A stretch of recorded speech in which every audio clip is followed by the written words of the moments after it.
അപ്പൊ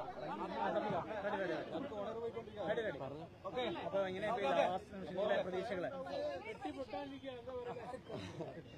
ഏറ്റവും പ്രധാനം രാജ്യത്ത് ജനാധിപത്യ മതേതര ശക്തികളുടെ തിരിച്ചുവരവുണ്ടാവുന്ന ഒരു ദിവസമാവട്ടെ എന്ന് പ്രാർത്ഥിക്കുന്നു, ആശിക്കുന്നു, ആശംസിക്കുന്നു.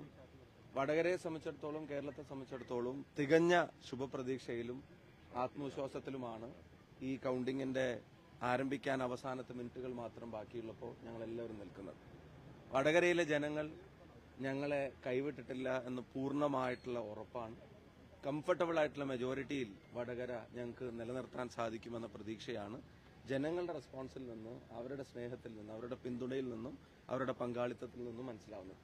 കേരളത്തിൽ 20 സീറ്റും UDF ജയിക്കുന്ന ഒരു സാഹചര്യം ഉണ്ടാവുമെന്നും ഞങ്ങൾ പ്രതീക്ഷിക്കുന്നു. ചെറിയ തോൽവിയാണ് പ്രവചിച്ചിരിക്കുന്നത്.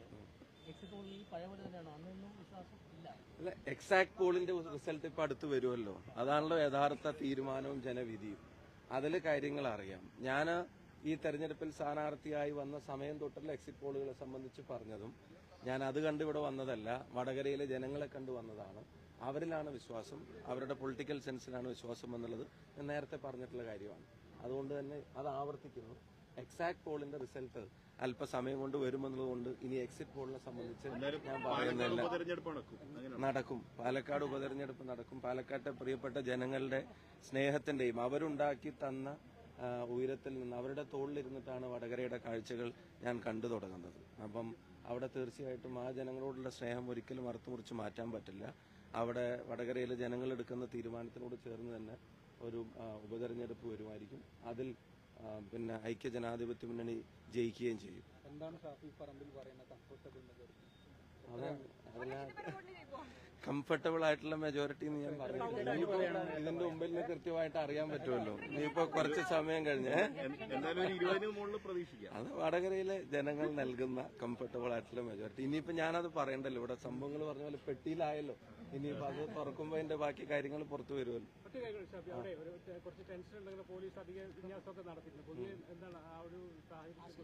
അല്ല, എനിക്ക് നാടിന്റെ സമാധാനത്തിന് വേണ്ടി ആരെടുക്കുന്ന എല്ലാ ശ്രമങ്ങളോടും ഞങ്ങൾ യോജിക്കുകയാണ്.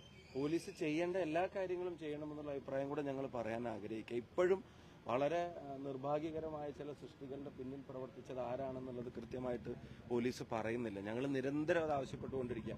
അത് ഞങ്ങൾക്ക് വേറെ ആരെയും എതിരെ അത് കൊണ്ട് നടക്കാൻ വേണ്ടിയിട്ടോ അതല്ലെങ്കിൽ വേറെ അത് ഉപയോഗപ്പെടുത്താൻ വേണ്ടിയിട്ടൊന്നുമില്ല. ഇപ്പൊ തെരഞ്ഞെടുപ്പ് കഴിഞ്ഞല്ലോ. പക്ഷെ അത് നിയമപരമായ നടപടികളിലൂടെ മുന്നോട്ട് പോകണം. കാരണം നാട്ടിലെ ജനങ്ങളെ ഭിന്നിപ്പിക്കാൻ പാടില്ല ആരാണെങ്കിലും. അപ്പൊ അതാര് ചെയ്തിട്ടുണ്ടെങ്കിലും അതിനെതിരെ നടപടി വേണം. അത്തരം കാര്യങ്ങളിൽ പോലീസ് ഈ താല്പര്യം കാണിക്കുന്നില്ല. പക്ഷെ ഇപ്പൊ പോലീസ് ആ കാര്യത്തിൽ പോലീസ് യാഥാർത്ഥ്യം പുറത്തു കൊണ്ടുവരാനുള്ള ആത്മാർത്ഥമായ ഒരു സമീപനം പോലീസിന്റെ ഭാഗത്തുനിന്ന് ഉണ്ടാവുന്നില്ല എന്നുള്ളത് ഖേദകരമാണ്. കാരണം വളരെ വ്യാജമായൊരു സൃഷ്ടിയുടെ പേരിൽ ഒരുപാട് ചോദ്യങ്ങളും ഉത്തരങ്ങളൊക്കെ ഈ നാട്ടിലുണ്ടായി, ഭിന്നിപ്പിക്കാനുള്ള ശ്രമങ്ങളൊക്കെ ഉണ്ടായിട്ടുണ്ട്. അപ്പൊ ഇനിയിപ്പം അതൊക്കെ അവസാനിക്കുന്ന ഒരു ദിവസമായിട്ട് ഇന്ന് മാറട്ടെ. നടപടികൾ പോലീസിന്റെ ഭാഗത്തുനിന്ന് ഉണ്ടാവണം, അത് ഞങ്ങൾ ഫോളോ അപ്പ് ചെയ്യും. പിന്നെ സമാധാനം വടകരയിൽ ഉണ്ടാവണം എന്നുള്ളത് മറ്റാരെക്കാളും ഞങ്ങൾ ആഗ്രഹിക്കുന്നു. വടകരയിൽ പിന്നെ രാഹുൽ ഗാന്ധി പറഞ്ഞ പോലെ സ്നേഹത്തിന്റെ രാഷ്ട്രീയം തന്നെയാണ് ഞങ്ങൾ കൊണ്ടു നടക്കാൻ ആഗ്രഹിക്കുന്നത്. ഇനി ഞങ്ങൾ പ്രതീക്ഷിക്കുന്നത് പോലെ ഒരു റിസൾട്ട് ഞങ്ങൾക്ക് ലഭിക്കുകയാണെങ്കിൽ തീർച്ചയായിട്ടും അതിനോടുള്ള പ്രതികരണവും അത് സ്നേഹത്തിന്റെ തന്നെയാവും. ഞങ്ങൾ വെറുപ്പിനെ പടർത്താൻ ഞങ്ങൾ ആഗ്രഹിക്കുന്നില്ല. സ്നേഹത്തോടെ തന്നെ വടകരയിലെ എല്ലാ ജനങ്ങളെയും ഞങ്ങൾ ചേർത്ത് പിടിക്കും, അവർക്കൊപ്പം ഉണ്ടാവും. പോലീസിന്റെ അന്വേഷണം തൃപ്തികരമല്ല എന്ന് പറയുമ്പോൾ മറ്റെന്തെങ്കിലും ഒരു അന്വേഷണം ആവശ്യപ്പെടുന്നു. ഇത് കഴിയട്ടെ, പോലീസ് പറഞ്ഞ സമയവും ഒക്കെ തീരും. അപ്പൊ കോടതി അതിനകത്ത് ഇടപെട്ടിട്ടുണ്ടല്ലോ. അപ്പം കോടതിയുടെ ആ പിന്നെ ഇടപെടൽ എന്തെങ്കിലും റിസൾട്ട് ഉണ്ടാവുമെന്ന് ഞങ്ങൾ പ്രതീക്ഷിക്കുന്നു.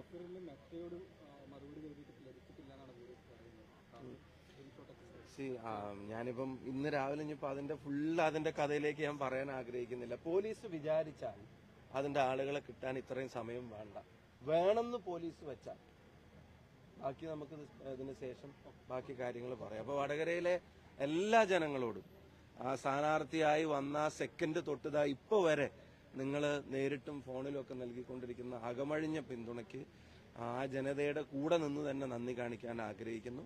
എല്ലാവരുടെയും പ്രാർത്ഥനകളും പിന്തുണയും ഉണ്ടാവണമെന്ന് അഭ്യർത്ഥിക്കുന്നു. മാധ്യമപ്രവർത്തകരോടും ആ തെരഞ്ഞെടുപ്പിന്റെ മുഴുവൻ സമയങ്ങളിലും എന്ന് പറഞ്ഞ പോലെ വളരെ ചൂടേറിയ ഒരു തെരഞ്ഞെടുപ്പ് കാലഘട്ടത്തിൽ സ്ഥാനാർത്ഥികളെ പോലെ തന്നെ ഓടി നടന്നവരാണ് നിങ്ങൾ. നിങ്ങളുടെ എല്ലാവരുടെയും സാന്നിധ്യത്തിനും പിന്തുണയ്ക്കും സഹായത്തിനും നന്ദി പറയുന്നു. Thank you.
വളാഞ്ചേരിയിൽ വസ്ത്രവൈവിധ്യങ്ങളാൽ വീരേതിഹാസം രചിക്കാൻ സിൽക്ക് പാലസ്. മംഗല്യ പെണ്ണിന്റെ മനസ്സ് തൊട്ടറിഞ്ഞ വിവാഹ വസ്ത്രങ്ങൾ, ആധുനിക ഫാഷന് പുതിയ നിർവചനം നൽകുന്ന ലേഡീസ് വെയറുകൾ, കുഞ്ഞുടുപ്പുകളിലെ വർണ്ണ വൈവിധ്യങ്ങൾ, പ്രൗഢിയാർന്ന പുരുഷ വസ്ത്രങ്ങൾ. വളാഞ്ചേരി ഇതുവരെ അനുഭവിച്ചിട്ടില്ലാത്ത വസ്ത്രവൈവിധ്യങ്ങളുടെ വർണ്ണ കാഴ്ചകളുമായി silk palace, Calicut road, Valanchery. Phone 9539832033.